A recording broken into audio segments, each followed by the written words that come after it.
Assalamualaikum warahmatullahi wabarakatuh. Baik, sebelumnya perkenalkan nama saya Putri Fajar Komala dengan NIM 20224064052113. Di sini saya dari kelas 4B akan mengulas kembali dari materi yang kedua mengenai mata kuliah media pembelajaran SD. Teori-teori belajar yang mendukung media pembelajaran berbasis ICT. Nah, ada pertama yaitu teori behaviorisme atau disebut juga dengan perilaku. Teori ini mengartikan belajar itu perubahan perilaku. Perubahannya harus diamati. Nah, dari teori ini menyebutkan bahwa perubahan itu ada 3. Yang pertama afektif, kognitif, dan psikomotor. Teori ini digagas oleh B.F. Skinner. Yang kedua, teori pemrosesan informasi atau Atkinson dan Severin.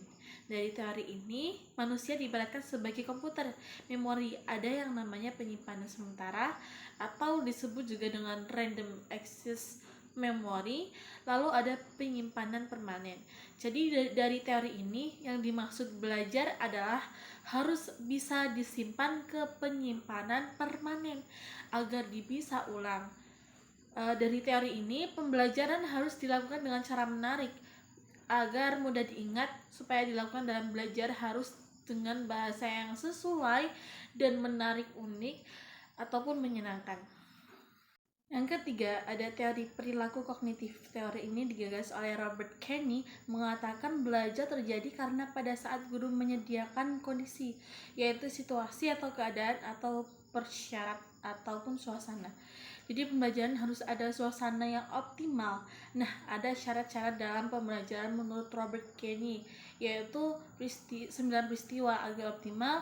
Lalu siswa harus memiliki keterampilan persyarat atau juga berurutan. Selanjutnya, yang ketiga adalah pengetahuan dan ada fakta, konsep, prosedur, dan metakognitif. Terus selanjutnya ada teori yang keempat, yaitu teori sistem belajar. Merupakan sebuah sistem dalam arti sistem ini merupakan suatu kesatuan yang terdiri dari komponen-komponen yang berkaitan. Nah, komponen yang berkaitan ini seperti komponen belajar atau yaitu ada isi yang bernamanya materi, lalu komponen metode, tujuan pembelajaran, media pembelajaran maupun evaluasi. Jadi belajar itu harus teratur, sistematis, sehingga harus dirancang dengan baik. Siswa harus dipantau kemajuannya sama maupun atau pemahaman terhadap materinya.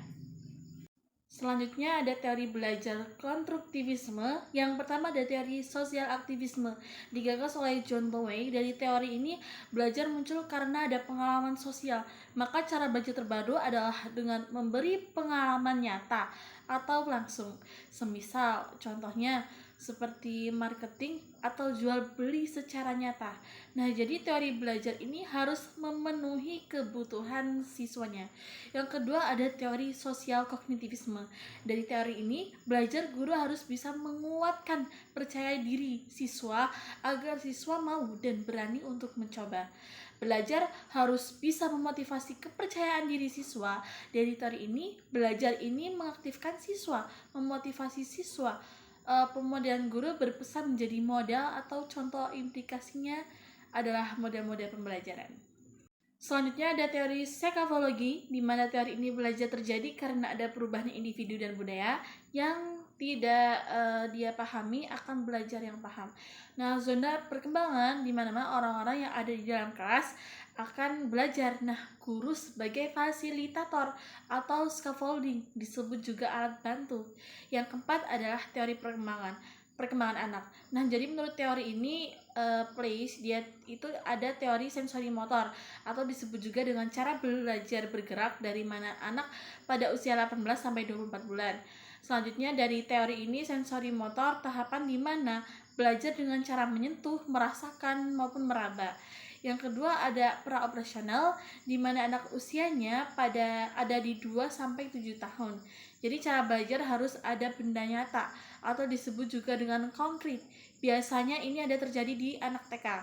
Selanjutnya yang ketiga ada operational country, usianya ada di 7 sampai 11 tahun.